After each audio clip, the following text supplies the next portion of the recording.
J'allais dire bon dimanche à tous. Oh merde, j'ai pas mis Ten Green dans le casque, attendez. C'est terrible ça. Ah ouais, c'est terrible, hein. Attendez. Hop, hop. C'est bon, Ten Green. Ils t'entendent normalement, On va vas-y. tous. Oui, c'est bon là, c'est bon. Magnifique. Non, c'est bon.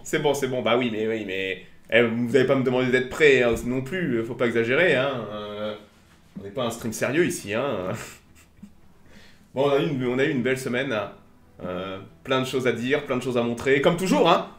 C'est quand la dernière fois qu'on a des semaines de merde où il se passe rien ou une semaine sans tir, c'est presque rarissime. C'est sûr que là, ça a bien diminué par rapport à quelques années. Ah bah, si vous avez pas connu le spatial il y a 20 ans, les mecs, c'était notre époque, hein. Steinard, merci pour tes 14 mois, mec, hein. Tu régales. Si vous avez pas connu le spatial à l'époque de la navette ou d'Ariane 5, on avait un tir tous les 3-4 mois. Bon, ça aurait été impossible de faire une minute spatiale à l'époque. Ou alors une minute spatiale par mois à Ten Green, tu vois. Un truc par mois, voilà, avec les news. Ah, c'est vraiment. Et puis voilà. Mais là, maintenant, on a un espace économique et industriel qui est extrêmement dynamique. Et voilà. Bon, on va commencer par les news, d'accord? Vous vous rappelez de Stockspace? Stockspace qui, eux veulent faire une fusée entièrement réutilisable. Premier étage, deuxième étage. Donc on a vu Stockspace. Ils ont, en termes de technologie, Stockspace est assez unique dans le marché. Ils ont une vision de leur deuxième étage qui est assez dingue, donc qui aurait son propre bouclier intégré et tout ça, donc le deuxième étage reviendrait se poser sur Terre. Et là ils nous ont montré, donc on a un nom pour ce deuxième étage qu'on n'avait jamais eu avant, Andromeda, qui va s'appeler. Et regardez, vu du dessous, est-ce que c'est pas le plus beau bouclier thermique de l'industrie, Ten Green, hein? Il a de la gueule. Il a de la gueule, hein. Après, ils sont encore au début, donc pourquoi ouais, ils sont encore dans les phases de test et tout, mais on voit les 24 moteurs. Donc je crois qu'à l'avant, ils devaient avoir 30 moteurs. Ils ont diminué à 24, ils ont simplifié. Donc là, les points noirs que vous voyez, ce sont des moteurs. Il y aura 24 moteurs sur le machin. Technologiquement, c'est quelque chose d'assez unique. Est-ce que ça va marcher? On n'en sait rien. Il n'y a qu'une seule façon de savoir, hein. C'est de tester, hein. Et de tester... Feu statique, et ils sont déjà très avancés, hein. On n'est plus dans les phases de mise au point, on est vraiment dans les... on est quand même dans la mise en pratique, feu statique et tout ça.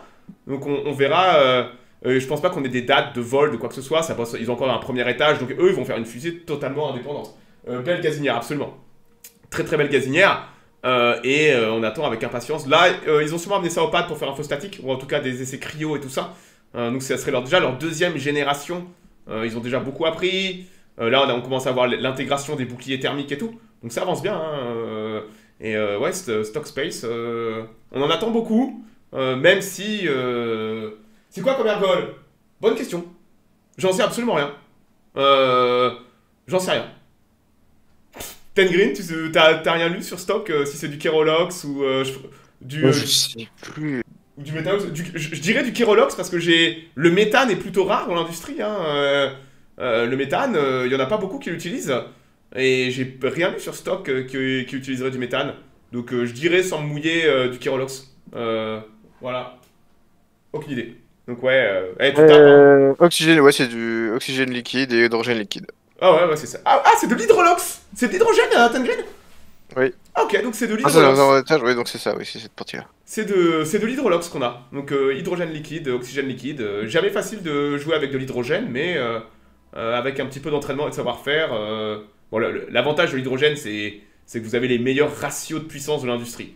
La contrepartie, c'est que logistiquement, l'hydrogène est la plus petite molécule qu'on ait. Et l'hydrogène, vous pouvez la mettre n'importe où, elle va s'échapper. Ce qui est un truc de malade, hein.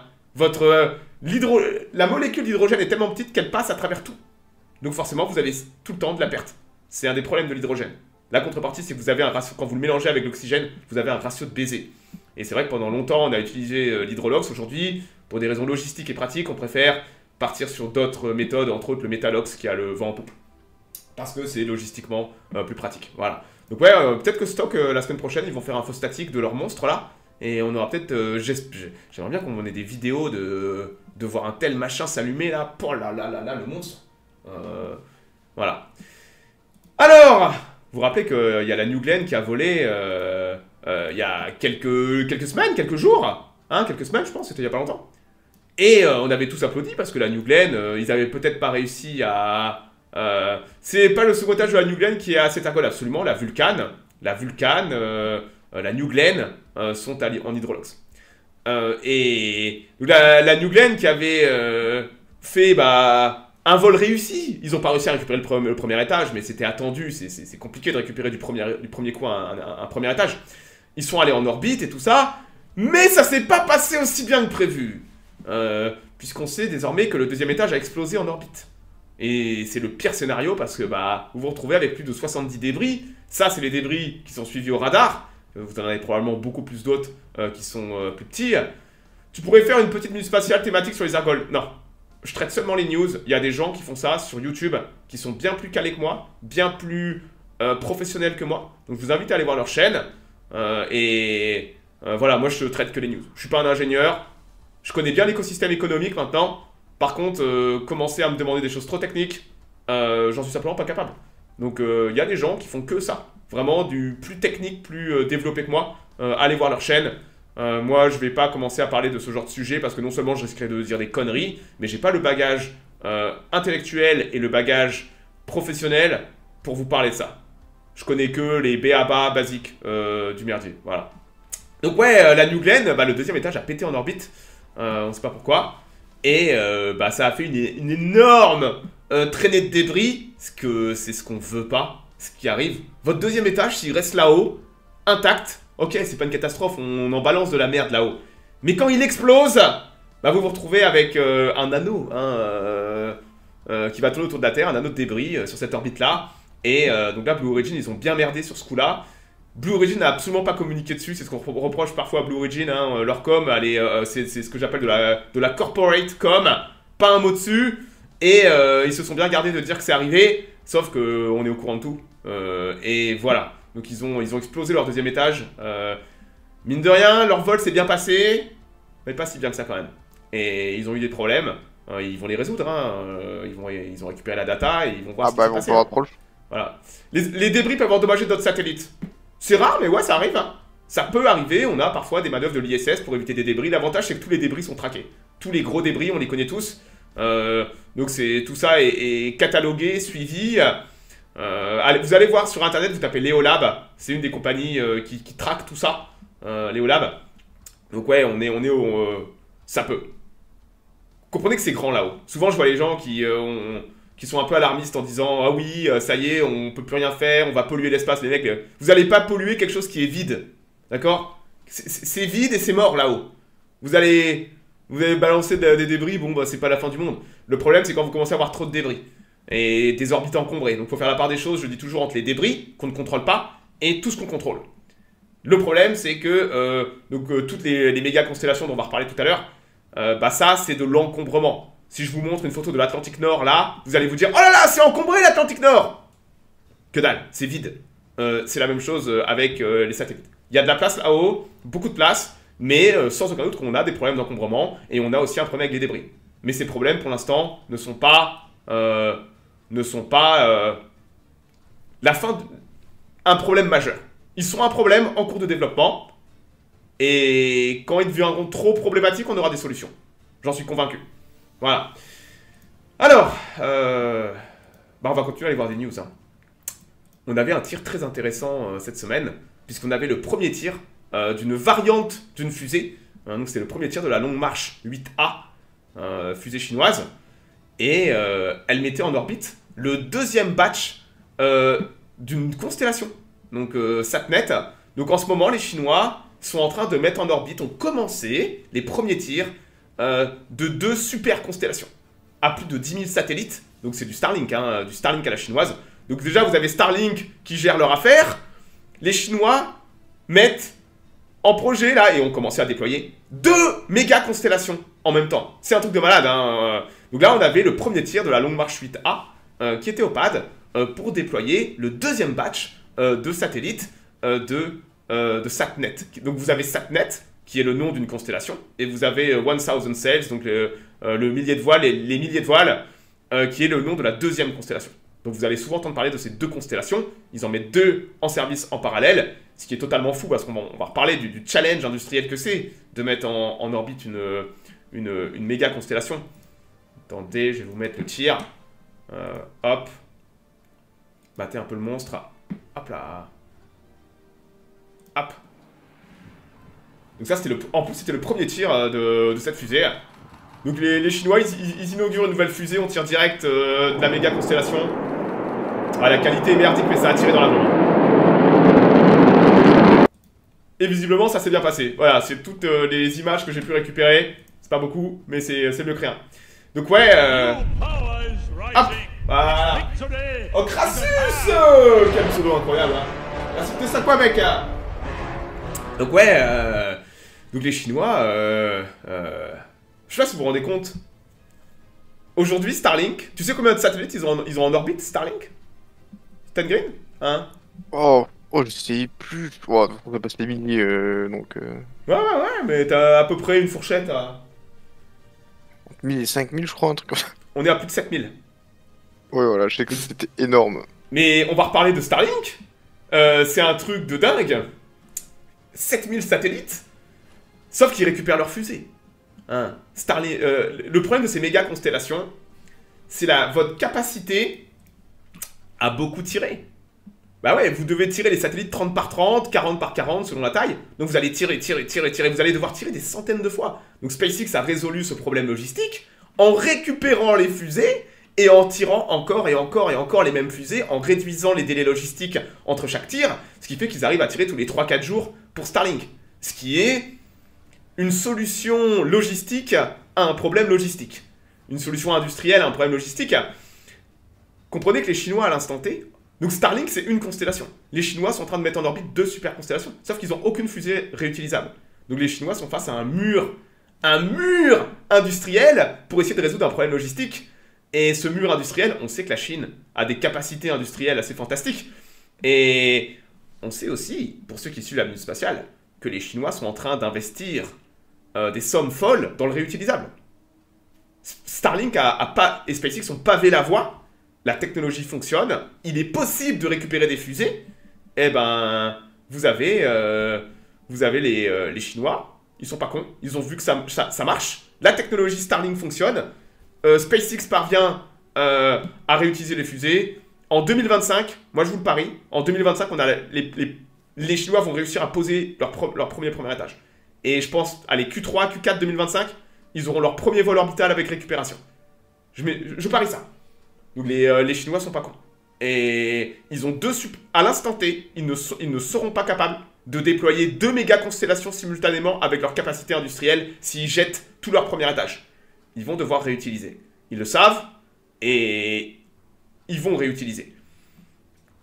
C'est des malades, hein, de 2 méga constellations en même temps. Quand on voit ce que ça coûte à Starlink en termes de capacité, les Chinois, eux, allez, on va mettre les 2 en même temps. Hein, et comprenez que Starlink est un très bon investissement pour les Chinois. Enfin, le Starlink chinois. Parce qu'ils ont un gigantesque pays. L'Internet n'est pas partout. Ils ont des zones désertiques, montagneuses, gigantesques. Pour les Chinois, avoir un Starlink maison est un investissement très très intéressant. Donc là, vous avez les débuts des 2 méga constellations chinoises qui commencent à être déployées. Et pour les mecs qui se plaignent de Musk et de Starlink, gna gna, Starlink, les astronomes, gna gna gna, on voit plus les étoiles. Vous n'êtes pas prêts pour les 2 méga constellations chinoises. Vous n'êtes pas prêts parce que les Chinois, ils en ont rien à taper de vos petites étoiles, ils en ont rien à taper de vos avis. Vous pourrez aller chialer chez les Chinois, on voit plus les étoiles. Et vous croyez-moi, chez Starlink, ils ont fait beaucoup d'efforts pour essayer d'atténuer les réverbérations sur les satellites. Les Chinois, ils en auront rien à péter. Oh là là, l'Europe à la ramasse. Mais l'Europe fait aussi sa propre constellation, Iris 2, sauf que Iris 2, c'est prévu pour 2030. On n'a même pas les capacités de fusée pour tirer. Tout ça, pour moi, c'est... Et ça coûte, je crois, je crois que le prix, c'est 6 ou 7 milliards de dollars, je crois, d'euros. Je crois que c'était Tom Muller, quand il avait vu le prix, il avait dit, ah ok, d'accord. Attends, ils veulent 6 ou 7 milliards d'euros en 2030. Ça, c'est simplement pour laver de l'argent sale entre copains industriels et politiques. Voilà. C'est un projet horriblement cher. Absurde. Voilà. Donc, c'est même pas que l'Europe est à la ramasse, c'est que l'Europe n'est même pas dans la course. D'accord? L'Europe n'est même pas dans la course. On est déjà hors jeu depuis un sacré bout de temps. Voilà. Donc, ouais, très impressionnant. D'ailleurs, j'ai fait une erreur. Je vais revenir en arrière. On va reparler de Blue Origin. Donc, Blue Origin, mine de rien, avait réussi son premier vol de la New Glenn. Mais... avant-hier, sorti de nulle part, donc comprenez que Attends, on va demander au chat, Tengreen. Le chat, combien vous pensez qu'il y a d'employés chez SpaceX et combien il y a d'employés chez Blue Origin? Le premier chiffre que vous allez écrire, c'est SpaceX. Le deuxième, c'est Blue Origin. Combien vous pensez qu'il y a d'employés chez SpaceX? 2000 employés chez SpaceX et chez Blue Origin 2000, 4000, 500 et 3000, 10 000, 10 000 et 200, 310 000, 15 000, 30 000. Intéressant. 20 000, 3500 et 2500. Alors, je suis déjà surpris que vous pensiez qu'il y ait aussi peu d'employés chez SpaceX. Vous vous rendez compte de ce que SpaceX fait en ce moment? Entre Falcon 9, Starship, l'entretien de 3 pads. L'entretien de 3 pads pour les Falcon 9, toutes les opérations logistiques, que ce soit en Californie et en Floride, plus Starship et les constructions des infrastructures, il y a des contracteurs, absolument. On est, chez SpaceX, on va considérer un chiffre 15 000 employés. Aujourd'hui, 15 000 employés, d'accord? Bah figurez-vous que chez Blue Origin, on était pareil. On était à peu près pareil chez Blue Origin, sauf que SpaceX fait beaucoup d'argent, d'accord? SpaceX brasse des milliards de contrats, sur beaucoup de contrats, entre les contrats de lancement, les contrats avec la NASA, avec les Space Force. SpaceX fait un énorme cash flow, ils gagnent beaucoup d'argent. Vous savez, ça fait bien longtemps, souvent je vois des gens qui disent que c'est Musk qui finance SpaceX, absolument, absolument pas. Musk, à part les premiers millions qu'il a mis, depuis quasiment 2010, SpaceX est financièrement totalement indépendant. Et s'ils ont besoin d'argent, ils font une levée de fonds. Ils n'ont aucun problème aujourd'hui à faire rentrer des milliards de dollars. Sauf que Blue Origin, c'est l'inverse. Tout chez Blue Origin n'a pas de contrat, d'accord? Très peu de contrats. Donc c'est Bezos, tous les ans, qui met des milliards de sa poche. Vous imaginez, il fait un chèque. Il fait un chèque tous les ans de plusieurs milliards pour faire tourner tout ça. Parce qu'il n'y a aucun contrat, Blue Origin n'a pas de rentrée d'argent.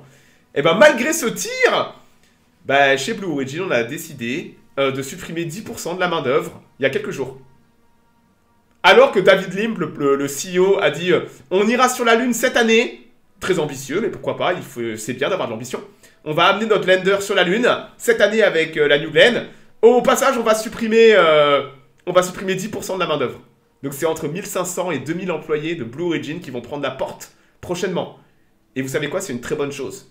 Parce que, on sait qu'il y a beaucoup de bureaucrates chez Blue Origin. Il y a beaucoup de col blanc. Voilà. Ils risquent pas d'en avoir des contrats dans le futur. C'est plutôt l'inverse. D'ailleurs, ils ont récupéré un contrat de 300 millions avec la NASA il y a quelques jours, SpaceX. Donc tant mieux, hein, tant mieux pour eux. Hein. J'ai vu des gens qui se plaignaient justement de la politisation de Musk autour de SpaceX et qu'il allait récupérer tous les contrats. Les gens comprennent pas que si SpaceX a des contrats depuis 15 ans, c'est pas parce que Musk se tire des babouches. Ils ont des contrats parce qu'ils sont bons. Chaque denier investi dans SpaceX a ramené plus d'argent, d'accord? SpaceX a fait économiser des milliards au Space Force et des milliards à la NASA. C'est comme ça qu'il faut le voir. Vous voulez faire un audit de SpaceX, allez voir. Hein. C'est la compagnie la mieux gérée des États-Unis au niveau de l'aérospatiale, hein, SpaceX. Hein. J'ai tellement d'histoires sur SpaceX et sur les dépenses, de comment ils dépensent leur argent, où c'est des fanatiques. C'est des fanatiques de la dépense et ils ne veulent pas dépenser pour des choses inutiles. Et ça passe par les rouleaux de PQ, les cargaisons de rouleaux de PQ, où on dépense pas trop sur certains PQ parce que ça coûte trop cher, vous voyez. Donc ouais, SpaceX devrait être un modèle plutôt. Voilà. Donc là, vous avez Blue Origin qui va se débarrasser de 10% pas de politique DEI, pas chez SpaceX. Ça coûte trop cher, ça. D'ailleurs, on leur tape sur les doigts sur ça. Hein. Oh là là, vous n'êtes pas assez woke chez SpaceX. Ils s'en battent les couilles. SpaceX, c'est une méritocratie à 10 000%, Tesla aussi. Donc ouais, Blue Origin, là, ils vont dégraisser le mammouth. Hein, ils vont dégraisser le mammouth et ils vont, voilà, ils vont virer 10% de leurs employés, sûrement, des gens qui servent à rien. Rappelez-vous que le DEI n'a plus la cote. Moi, je vous parie que chez Blue Origin, il y avait un bureau, inclusion et compagnie. Tout ça, ça va passer à la trappe. Maintenant, il n'y a plus besoin. Vous savez qu'aux États-Unis, il n'y a plus besoin de faire ça. C'est finito, changement d'administration, changement de mentalité. on s'adapte. Allez demander à Disney et tout, c'est en train de tailler dans le gras, dans justement ces postes inutiles. Donc je peux vous dire que Blue Origin, qui était un mammouth, qui rapportait pas d'argent, ils vont, David Limp, il a décidé de taper du poing sur la table, et ils vont virer tous ces machins inutiles, parce qu'aujourd'hui on peut le faire sans se prendre un scud dans la tronche. Voilà. Juste, j'ai une urgence, j'arrive. Vas-y, pas de soucis, t'inquiète. Donc voilà pour Blue Origin, qui a eu des grosses news cette semaine. Et vous savez, si tous ces employés là qui vont se faire virer, ils sont si bons que ça, ils auront pas de mal à trouver un emploi ailleurs. Hein, voilà. Blue Origin peut-il devancer SpaceX pour le Lunar Lander? Absolument. Si la New Glenn, elle vole bien cette année là. Hein. Ah, Yon Yon! Y'a Yon Yon qui est là! Y'a Yon Yon qui est là! Hein. Dites bonjour à Yon Yon dans le chat, mon troll préféré! Regardez, il est là, mon champion! J'avais peur qu'il soit pas là. Y'a Yon Yon, les mecs! Ah, comment tu vas, Yon Yon? Mon champion! Mon champion! Mon champion! Donc ouais, peut-être que Blue Origin, s'ils arrivent à bien faire fonctionner, la New Glenn, ils peuvent amener leur lander sur la Lune en 2025. Moi, je suis à 1000% pour. Hein. Moi, je veux de la concurrence, je veux que Blue Origin réussisse, tire la bourre à SpaceX, je veux qu'on ait de la concurrence. Je leur souhaite que du bien à Blue Origin. Et qu'ils commencent à décrasser les bureaux, là, au Karcher, c'est parfait. C'est parfait, voilà. Donc, tant mieux.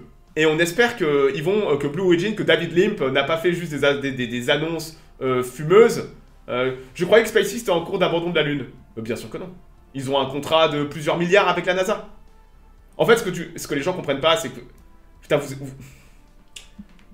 les technologies que développe SpaceX, entre autres le Starship lunaire, ça va servir pour aller sur Mars et ça va servir pour autre chose après. Donc au final, le ravitaillement en ergol, en orbite et tout ça, SpaceX se fait payer par la NASA pour développer ces technologies. C'est win-win, complètement. Donc au final, c'est pas une question d'abandonner la Lune de quoi que ce soit. C'est que SpaceX a été payé par la NASA pour un boulot, et au passage, SpaceX fait d'une pierre deux coups, puisqu'ils ont été payés pour développer des technologies qu'ils vont eux-mêmes utiliser après pour leurs activités. Voilà. Donc c'est pas une question de faire autre chose ou quoi que ce soit. C'est que ça fait les affaires de SpaceX, tout simplement. D'être payés pour développer des techs qu'ils auraient de toute façon développés par eux-mêmes. Voilà. Tu peux débloquer mon premier compte, ah. Ouais, écoute, Yon Yon, on verra. On verra, moi. Hein. Je sais même pas comment on débloque des gens. Hein. T'avais qu'à arrêter de raconter des conneries dans mon chat. Hein. Donc voilà. Longue marche 8. Bon, écoutez, on va pouvoir passer à la semaine SpaceX. Hein. Regardez, cette semaine, le Bhoutan. Le Bhoutan a donné son accord pour Starlink. Donc vous allez pouvoir avoir, le Bhoutan, très bon investissement pour Starlink. Un pays extrêmement montagneux, connectivité internet très difficile. C'est le genre de pays qui malheureusement, en termes d'internet, c'est compliqué pour des raisons logistiques. Starlink, c'est taillé pour le Bhoutan. Donc voilà, vous allez avoir Starlink qui va arriver au Bhoutan. Voilà le genre de pays qui sont des contrats en or pour Starlink. Le Bhoutan. Hein. Donc vous comprenez pourquoi les Chinois veulent aussi avoir leur Starlink, parce que y a le Tibet juste au-dessus. Et avoir Starlink au Tibet pour la connectivité, c'est incroyable, quoi. Bon courage pour tailler de la fibre optique dans les montagnes et tout à 7000, quoi. Donc ouais, vous avez Starlink au Bhoutan, et j'ai aussi vu que Starlink hier a récupéré les îles Spitzberg, le Svalbard. Le Svalbard va accueillir aussi Starlink. Excellent pays pour de l'internet au débit. Le Svalbard, toutes les raisons un peu parfois désertiques ou logistiquement difficiles d'accès. Starlink, même l'Antarctique, hein, vous avez en Antarctique, les mecs, ils se font du jeu en ligne en Antarctique. Hein. Je voyais un mec sur WoW, il y avait un mec sur WoW qui était en Antarctique avec Starlink. C'est indécent, voilà. Donc ouais, ça bouge Starlink. D'ailleurs, on a eu un vol de Starlink tout à l'heure. Ce matin, on va regarder le vol parce qu'il est important. Hop. Un vol de nuit, rien d'exceptionnel. Hop. Hop. Les US, le pays du paradoxe, absolument. Tout à fait d'accord. Vous avez vu que Yon Yon, il raconte pas que des conneries. C'était tout à l'heure, les mecs. C'était ce matin. C'était il y a 3-4 heures. Californie, une mission Starlink, comme il y en a tous les jours. Tous les jours, tous les 2-3 jours. Ah oui, Starlink dans les airs, c'est une révolution. On a plus de 1500 avions déjà équipés de Starlink. Toute l'industrie est en train d'embrasser Starlink, Qatar Airways et tout, Emirates.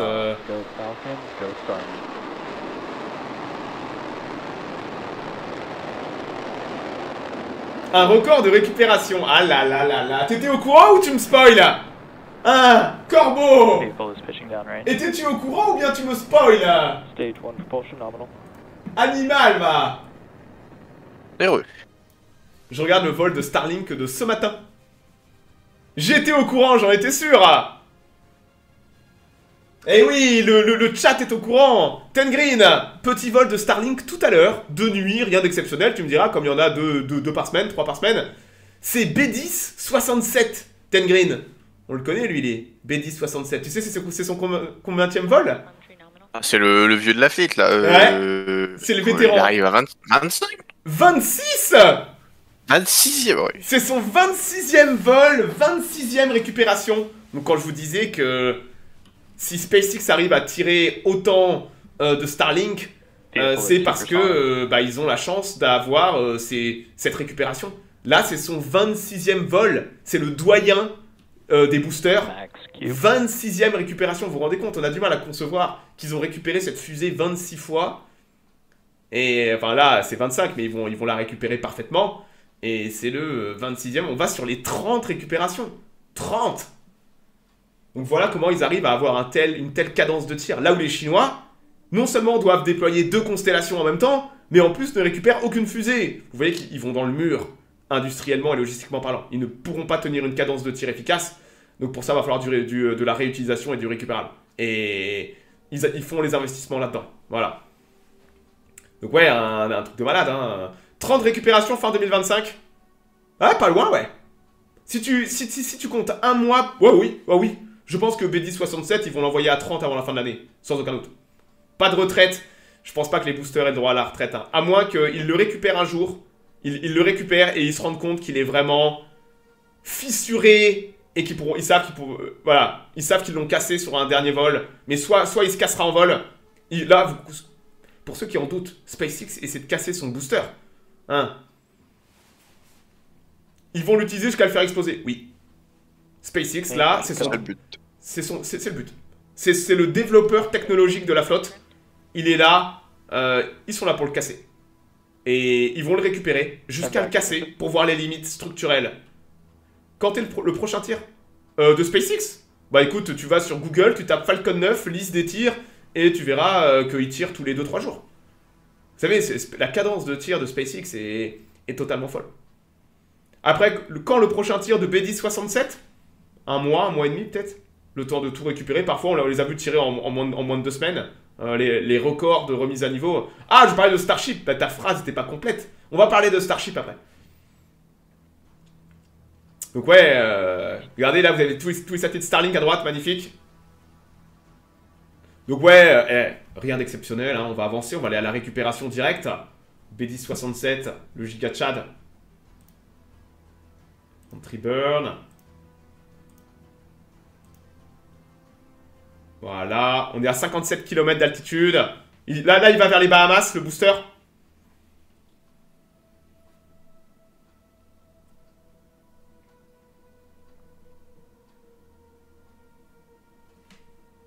Donc ouais, c'est incroyable hein, qu'on s'imagine que ils ont récupéré le même booster 26 fois.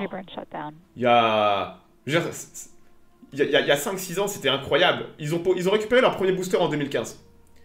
Et déjà en 2015, on regardait ça, mais comment c'est possible? Et là, maintenant, ils sont à 26 boosters, 26 fois le même booster récupéré, quoi.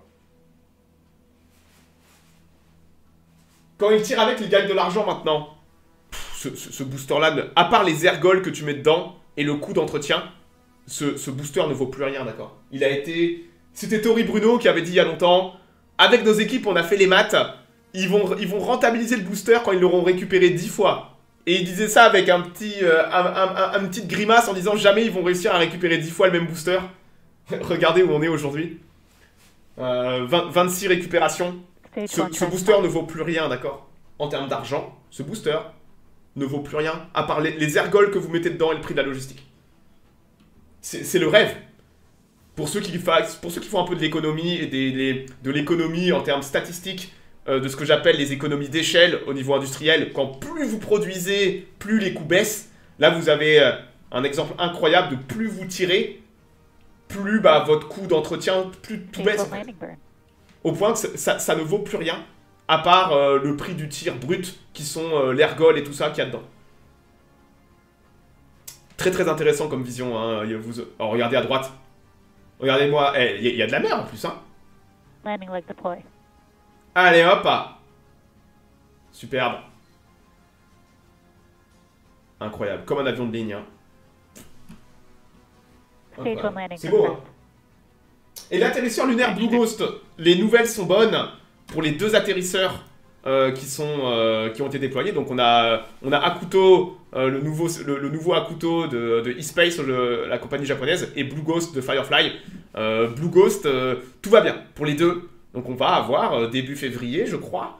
Il me semble que c'était début février. On va avoir à 2 semaines près 2 tentatives d'alunissage. Truc de dingue. Hein. Sans aucun doute, il y a les caméras et tout à bord, donc on espère qu'on aura ça en live. Donc ouais, vous vous rendez compte là, B1067, 26 vols, c'est beau, hein. C'est beau, hein, c'est un régal, hein. Moi, ils vont ramener ça à 30, hein. Ten Green à 30 là. Après, on disait ça pareil pour 20, puis là à 30. Tu penses qu'ils vont les pousser jusqu'à combien avant que ça casse? Ah ouais, après je me dis... La question c'est s'il est maintenant, enfin s'ils mettent toujours la même maintenance et tout ça, je pense que ça va tenir longtemps. Après, est-ce qu'ils vont pas vraiment les pousser dans les limites en réduisant la maintenance dessus? Belisario, utilise ton cerveau. Début février, nous sommes le 15. Est-ce que ton cerveau te dit pas que j'ai peut-être fait une erreur? Dans ce cas-là, tu réfléchirais à se dire quelle erreur a fait Pépé? Peut-être qu'il a voulu dire début mars. Hein, Belisarios, as-tu le besoin de souligner mon erreur pour te croire intelligent, alors que peut-être t'aurais pu faire toi-même l'analyse et te dire « Ah, il a fait une erreur !» Ouais, je sais, c'est beaucoup te demander, Belisario. C'était peut-être pas le couteau le plus affûté du tiroir. Ah, t'inquiète pas, on t'aime quand même. Hein. Ici aussi, c'est pareil. Hein. On n'est pas les couteaux les plus affûtés. Hein. Voilà. Le plafond de 20 à 40, ouais, je crois même qu'ils voulaient certifier pour 50 les lanceurs. Je sais, si ça commence à voler comme des avions de ligne... Hein, c'est parti, hein, c'est un truc de dingue. Hein.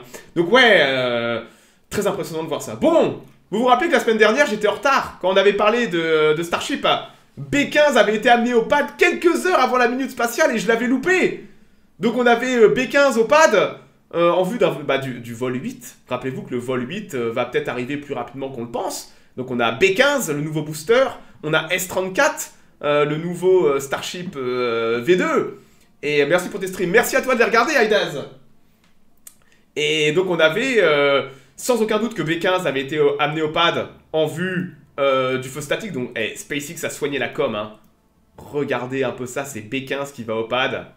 Comme je dis, il y a un côté sci-fi à Starbase. D'ailleurs, Starbase va devenir une ville, hein, Ten Green. Les employés vont voter. Ça a été le juge Treviso du County a donné son accord. Starbase va devenir une ville avec, il y a tellement d'employés, il y a le siège de SpaceX maintenant qui est à Starbase officiellement, ils sont plus en Californie, et ça va devenir une ville avec ses employés, c'est un truc de... On n'est pas habitué à voir la naissance d'une ville, on n'est plus habitué, et bah ça va devenir une ville, Starbase, donc il y aura un maire sûrement, des élections et tout ça, voilà. Donc matez B15 qui va au pad, les images sont incroyables, hein. C'était en plein milieu de la nuit, là, regardez un peu les machins, le monstre. Donc sans aucun doute, ça, c'était pour aller faire son feu statique. On pense, les rumeurs disent, mais SpaceX ne confirme pas ça, que on aurait un vol fin février, début mars. Donc il fallait aller maintenant au pad. Et la semaine dernière, j'avais dit, bah écoutez, s'ils veulent tirer fin février, il va falloir amener le matos cette semaine. Et ben, non seulement j'étais en retard parce que... j'étais en retard. Parce que B15 était déjà au pad. Donc ça, c'est les images d'avant la minute spatiale de la semaine dernière. Dans la foulée, ils l'ont levé. Ça devient tellement clean, Ten Green. Les levages et tout, regarde ça. Les moteurs avec les Raptors, avec les housses et tout. On voit qu'ils commencent à prendre le coup. tout va superbement vite. Regardez ça un peu le monstre. C'est Boca Chica. Ouais, mais Boca Chica n'était pas une ville à proprement parler. Ni une agglomération. Là, on parle vraiment de la création d'une ville et tout ça. Hop là. Et ça, c'était B15 au pad. Il est giga clean. B15, nouveau booster. Propre, hein. Donc ça, c'était avant son feu statique. Et on va reparler. Comme je dis, ils battent des records sans cesse au fur et à mesure qu'ils deviennent meilleurs. Donc ça, c'était le feu statique qui a suivi le lendemain. Comprenez qu'ils l'ont amené au pad. D'habitude, SpaceX, ils amènent B15 au pad. Ou ils amènent, pardon, B15. Ce qu'on connaît des procédures, parce qu'on commence à bien connaître les procédures de SpaceX pour Starship. Ils amènent le booster au pad. Et ils font ce qu'on appelle un test cryo, d'accord? Donc ils vont tester, ils vont balancer de l'ergol, souvent de l'azote dans les conduites, et ils vont voir si tout fonctionne bien. Donc on est habitué à voir, avant un feu statique, bah, ils testent les infrastructures, ils testent le booster avec de l'azote, ils balancent ça dans les réservoirs et tout, et puis ils font un petit test pour voir si tout va bien. Bah là, vous savez quoi, ils ont skip le test cryo, et ils sont directement passés au feu statique Ten Green. Attention les oreilles.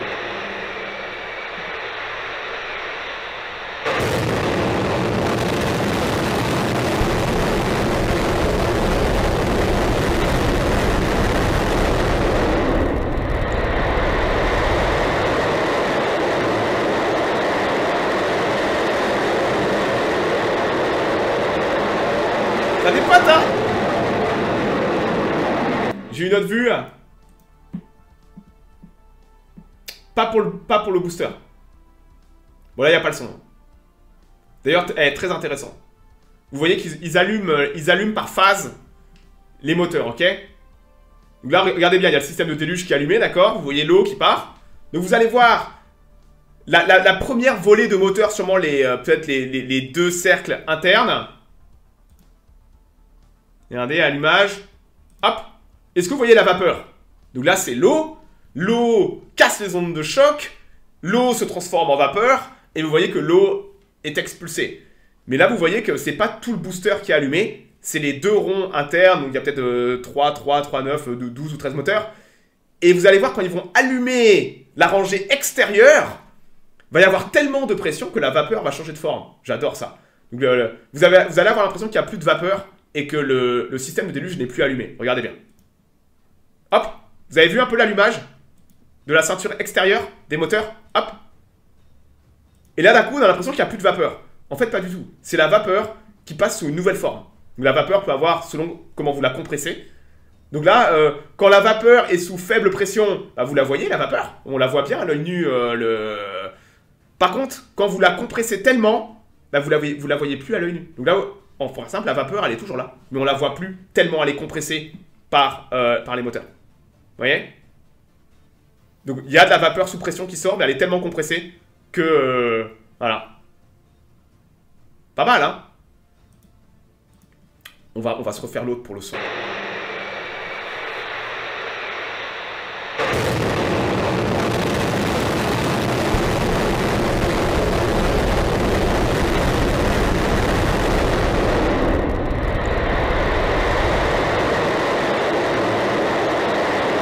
C'est combien de litres à déluge? Oh, c'est une bonne bouteille d'évian, mec. Quelques bouteilles d'évian sous pression et c'est parti, hein. Donc ouais. Et dans la foulée, donc on a quelques belles images, hein. Regardez ça, SpaceX a régalé. Donc SpaceX ne communique pas sur les datas, d'accord? Ils n'ont aucune raison de le faire. Par contre, voilà, matez un peu le monstre. Dans la foulée, ils l'ont descendu et ils l'ont ramené à la méga baie. Ils ont fait ça en 72 heures. Jamais on a eu un délai aussi court entre direction le pad, feu statique, retour au hall d'assemblage. Ils ont fait ça en 72 heures chrono. C'est du jamais vu. C'est le record pour un booster en termes de phase de préparation. Comme je dis, ça va vite. Ça va très vite. Au même moment, il y a S34, donc S34 a fait ses essais cryo à Massey, donc qui est le petit site à côté qu'ils utilisent désormais pour les Starships. Et donc S34 devait aussi faire son feu statique. Bah, pendant que B15, B14 étaient au pad, S34 est allé au pad pour faire son feu statique. Et il s'est passé quelque chose d'intéressant. Vous vous rappelez que le dernier vol de Starship, S33, le premier V2, a explosé dessus les Caraïbes.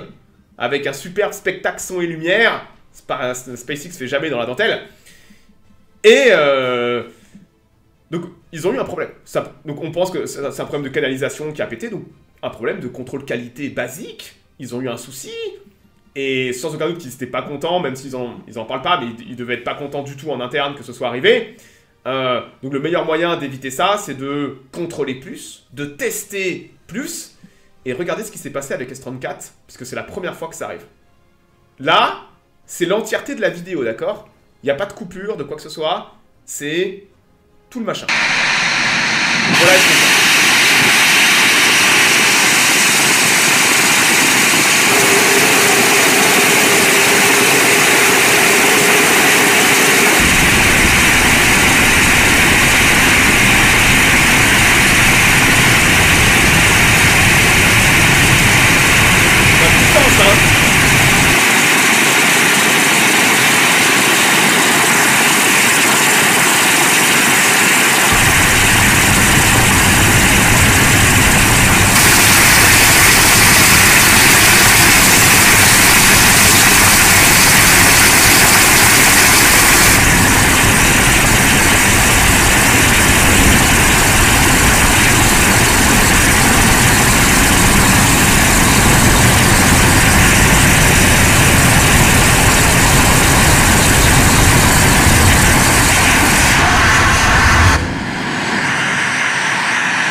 C'est le plus long feu statique de l'histoire de SpaceX. Donc comprenez que, comme je dis, ils ont eu un grave problème de fabrication au vol précédent. Et ils se sont dit, on va faire des plus longs feux statiques pour récupérer de la data et voir si ça fonctionne bien. On a eu un pépin, ça a pété. Qu'est-ce qui a pété? Pourquoi ça a pété? Donc comme je vous dis, SpaceX teste énormément son hardware. Donc là, ils ont fait un feu statique de 1 minute. D'ailleurs, ils ont pété un peu de béton au passage. Hein. Comme ils ne sont pas habitués à faire des feux statiques aussi longs. Et bah, ils ont fait un feu statique de presque 58 secondes, je crois, quelque chose comme ça. Et c'est le plus long feu statique jamais fait pour un Starship. Que Booster et forcément Starship inclus. Et ça, c'est pour récupérer de la data et pour être sûr que tout fonctionne bien. Tout simplement. Parce qu'ils se sont rendus compte que ils ont eu des problèmes avec S33 et il faut tester de façon plus rigoureuse. Ils avaient la confiance. Ils avaient la confiance, ils ont été punis et voilà. Donc là, vous avez SpaceX qui apprend de ses erreurs et qui teste le hardware de façon un peu plus rigoureuse parce qu'ils ont eu des problèmes. Donc ils veulent être sûrs que ça n'arrive plus. Et le meilleur moyen que ça n'arrive plus, c'est d'être un peu plus agressif dans les phases de test et de contrôle qualité du matos. Vous avez vu que le booster, rien n'a changé. Il continue d'utiliser le booster de la même façon parce que le booster fonctionne magnifiquement bien. Ils ont déjà récupéré 2 boosters sur 3. Je pense que chez SpaceX, ils sont très très heureux du comportement du booster, un peu moins du Starship. Donc là, vous les voyez être un peu plus rigoureux dans les phases de test de Starship pour pas que ça se reproduise. Et on verra. Donc comprenez que dans la foulée, S34 est rentré à la méga B. Donc là, on a B14 et S34 qui sont... B15, pardon. B15 et S34 qui sont en train... On pense, SpaceX n'a rien dit, mais on suppose qu'ils sont en train de faire les préparatifs de vol. S'ils veulent un vol fin février, on est dans les temps. Vous savez que là, on est vraiment bien dans les temps. On est le combien? On est le 15. On est parfaitement dans les temps pour un vol fin février, début mars. Mais n'oubliez pas qu'il y a toujours une enquête de la FAA en cours. Il y a une enquête de la FAA pour... attendez, laissez-moi virer ça. Hop. On a une enquête de la FAA en cours à propos du vol précédent. Donc, on va voir, est-ce que ils vont pas tout assembler et dire les mecs, on attend l'autorisation de tirer. Ouais, mais attendez, on a pas fini de vérifier, tout ça. Puis ils vont recevoir un appel de Washington. Écoutez les mecs, là, vous allez vous bouger un peu le cul. Rappelez-vous qu'on a eu un changement d'administration, avec une administration qui va être beaucoup plus favorable à SpaceX et au New Space en général, et que la FAA va devoir se bouger le boule. Si elle veut pas que certains... on a vu qu'il y a beaucoup d'employés fédéraux qui sont mis à la retraite un peu brutalement en ce moment. Donc la FA, va falloir bosser les mecs. Il va falloir commencer à bosser rapidement. Va falloir arrêter de glandouiller dans les bureaux et au boulot. Donc ouais. On est en bonne voie pour un vol fin février. Ils vont retirer. Là, vraiment, cette semaine est une très bonne semaine en termes d'indication. Le full stack la semaine prochaine, j'y crois pas. Dans 2 semaines, peut-être. Sans aucun doute que le full stack est pas loin. Donc ça va retirer. Oh là là là là, un nouveau vol de Starship. C'est Noël à chaque fois qu'on a un vol de Starship. Hein. On n'est jamais déçu. Hein. On a un spectacle son et lumière dessus les Caraïbes. Voilà, tant qu'il n'y a personne qui est blessé de quoi que ce soit, c'est bon. Hein. Moi, je signe hein, tous les jours. Hein. Pendant ce temps, ça bosse sur l'autre pad. Rappelez-vous que là, SpaceX peut se permettre de bosser comme des tarés sur le deuxième pad. On a vu que la semaine dernière, ils avaient mis les chopsticks. Donc ça continue de bosser sur les chopsticks. Il y a tous les actuateurs et tout. Il y a énormément de... C'est le squelette qu'on a vu. Il y a énormément de choses à faire. Et ça bosse aussi sur la tranchée. Et regardez la tranchée. En l'espace de quelques semaines, elle a été entièrement bétonnée. Ça commence à ressembler à quelque chose. Là où il y a encore 2-3 semaines, c'était vraiment un trou. Regardez un peu la vitesse à laquelle il coule le béton. Et bah là, ils ont déjà mis les pics qui vont recevoir le déflecteur. Il y a un énorme déflecteur qui attend dans les halls de montage plus loin. Et on a déjà un pad qui ressemble à quelque chose. Et ça a de la gueule. Hein. Ça a vraiment de la gueule. Hein. Très très impressionnant. Hop là. Regardez une autre vue. Donc ce sont des énormes infrastructures. Hein. Là, vous avez la taille des grues, des petits treuils et tout à gauche. Donc voilà un petit peu à quoi ça ressemble. Donc ouais, ils ont été très très rapides à couler le béton et tout ça. Ce pad, il va vite. Et je suspecte SpaceX de vouloir avoir la tour opérationnelle pour les récupérations.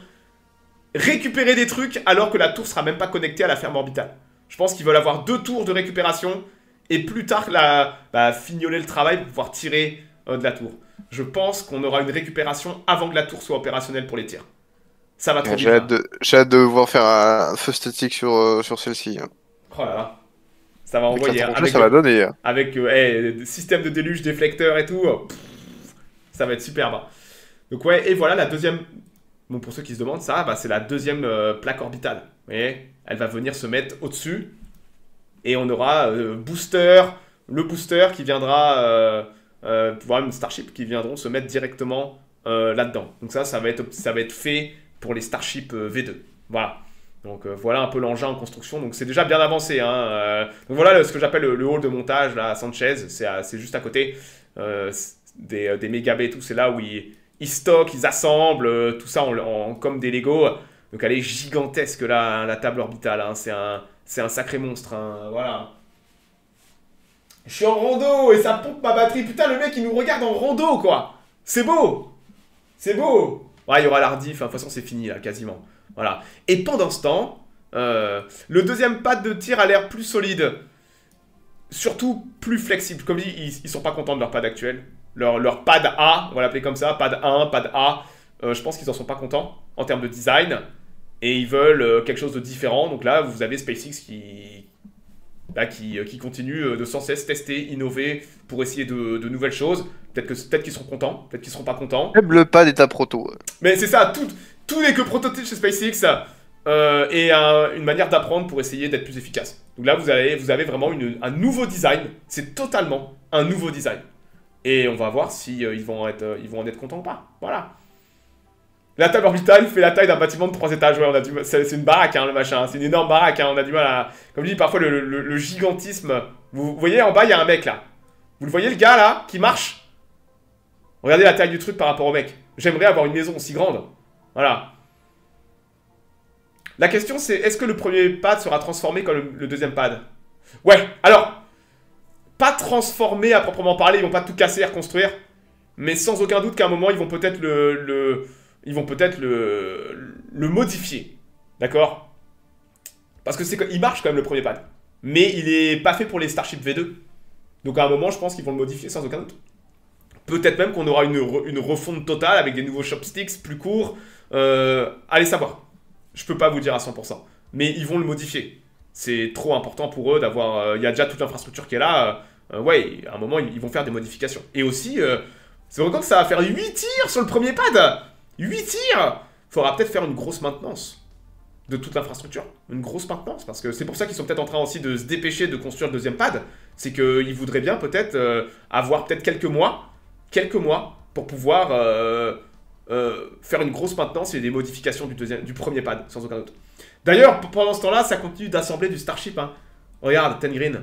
Ça, c'est les premières photos de S36. Ten Green, c'est pour le vol 10. C'est beau. Starship V2. Donc ça, c'est les premières images de S36. Là, on est à S34 en ce moment. Donc S35 vol 9, S36 vol 10. Donc voilà S36 qui est en train d'être assemblé. Regardez les gens à côté. Hein. Comme je dis, c'est toujours gigantesque. Hein. Donc matez un peu le monstre. Donc ça, ils assemblent ça comme des bagnoles. Ils ont des infrastructures assez dingues. Et ils vous construisent ça comme des voitures. Il a déjà là vous noterez qu'il a déjà son bouclier thermique. Donc ils ont trouvé que le moyen le plus rapide était déjà d'assembler directement les tuiles au moment de l'assemblage. Donc avant même de stacker, le bouclier est déjà là. Et je crois qu'ils ne stackent pas à l'endroit où ils vont souder forcément. Et après ils recouvrent ça de tuiles. C'est très très impressionnant. Et hop. D'ailleurs j'avais oublié de vous montrer un truc intéressant. Ça c'était pour l'année dernière. Voici les tentatives de vol. Les tentatives orbitales de l'année dernière. Donc vous avez ULA avec 2 Vulcanes, vous avez les Japonais ont tiré 5 fois, les Indiens 4 fois. Vous voyez que les Russes et les Chinois ont une sacrée cadence de tir. Hein. Roscosmos, moi je me rappelle des gens qui disaient que les sanctions contre la Russie allaient les empêcher de tirer. Que nenni. Regardez ça, ça a tiré de la Soyouz à gogo. Vous avez la Chine aussi qui est déchaînée. Et encore dans la Chine, vous avez même d'autres compagnies chinoises. Hein. Vous avez Landspace, CSA Space, donc ils ont encore plus de tirs. Firefly, une tentative. Où est l'ESA? L'ESA, bah, vous avez 2 Vega et une Ariane 6, 3 tirs. Hein, voilà. C'est pas brillant. Rocket Lab qui a aussi tiré pas mal. Et l'Iran qui a fait 4 tirs. L'Iran a tiré plus que l'Europe en 2024. Et donc, et l'éléphant dans la pièce. Voilà. C'est pas moi, c'est les chiffres les mecs. Hein. On a 2 Falcon Heavy, on a des Falcon 9, on a eu 1, 2, 3, 4, 5, 6 tirs de Falcon 9 habités, 4 Starship en 2024. Voilà, donc vous comprenez pourquoi 90% des charges utiles mises en orbite, c'est SpaceX. Vous comprenez que toutes ces fusées, toutes ces Falcon 9 ont été récupérées, d'accord? Il y a peut-être 1 ou 2 Falcon 9 qui sont neuves. Tout ce que vous avez là, c'est des Falcon 9 qui sont réutilisés. Donc vous voyez l'intérêt du réutilisable. C'est que ça vous permet, si vous avez besoin de beaucoup tirer, bah c'est ce qu'il vous faut. À cause de Starlink. Donc si SpaceX a autant besoin de fusées, c'est qu'il déploie Starlink en même temps et que Starlink ramène de l'argent qui finance Starship. C'est un cercle économique. Les Chinois rêveraient d'avoir la même chose. Et ils vont y parvenir. Voilà. Là, vous avez vraiment l'éléphant dans la pièce de SpaceX en 2024 qui tire plus que le reste de la planète. Mais c'est grâce à leurs fusées réutilisables. Donc c'est très intéressant visuellement de le voir. Parce que je vous parle souvent de ça. Mais là, vous comprenez un peu l'échelle de ce que ça représente. Voilà. Donc vous avez SpaceX et vous avez la Chine et vous avez les Russes. Voilà c'est quoi aujourd'hui l'écosystème. Et les Russes, bah, à cause de la guerre en Ukraine, ne sont plus présents sur le marché international. Ils tirent que pour eux, pour leur télécom, pour leur armée et pour leurs besoins scientifiques. Donc ouais. Et j'ai fait le tour. Donc je pense pas qu'on va avoir un full stack la semaine prochaine. Je ne pense pas, mais peut-être, allez savoir. Mais on n'en est pas loin. Donc si c'est pas la semaine prochaine, ça sera dans 2 semaines. Sachant que en plus, ah ouais, j'avais oublié, mais février est plus court. Hein, voilà. Ah bah oui, 28. 28, hein, donc on pourrait avoir un tir là de près. Vous imaginez, on a un tir le dernier jour de février. Ça serait incroyable, hein, mais comme je vous dis, je voyais souvent pas mal de gens qui me disaient oui, mais le vol 7, l'échec du vol 7 va retarder SpaceX. Non, je suis convaincu que non, vu leurs moyens de production. Et en plus, ils ont une administration qui leur est très très favorable. Ça va retirer. SpaceX veut retirer. Le plus rapidement possible sera le mieux pour apprendre, retester et tirer. En espérant que le prochain tir se passe bien. Ouais. On espère le tir parfait. On l'a pas encore eu le tir parfait. Récupération du booster, atterrissage parfait dans l'océan Indien. On a eu l'un et l'autre, mais on n'a jamais réussi à avoir les deux en même temps. Y a-t-il des nouvelles concernant Artemis? On sera fixé sur la SLS sûrement en mars. D'accord? Sûrement qu'on aura une décision qui sera prise pour la SLS. Donc la SLS est liée à Artemis. On saura ça en mars, d'accord? Pas avant. Donc mars-avril peut-être. Ça va être beaucoup de négociations politiques. C'est quand même... la SLS c'est le programme d'une génération. C'est un programme qui a échoué. Même si la SLS vole bien. On aimerait tous que la SLS reste pour Artemis 2 et 3. Puisque le hardware est déjà là. C'est con de jeter quelque chose qui est déjà là. Mais la SLS, je pense, ne survivra pas plus loin que ça. Tout simplement. Pour des raisons économiques, elle coûte trop cher. Voilà, et c'est un fait. Bon, je vais m'arrêter là. Ce soir, je continuerai mon run avec les elfes. Tengreen, merci de ta présence. Pas de soucis. Et pour les autres, passez un bon week-end. Demain, je ferai du Panzer Corps. On aura Darkest Tower en soirée. Et c'est déjà pas mal. Et sinon, passez un bon week-end à tous. Puis peut-être rendez-vous dans les prochains jours ou la semaine prochaine, si c'est le spatial qui vous...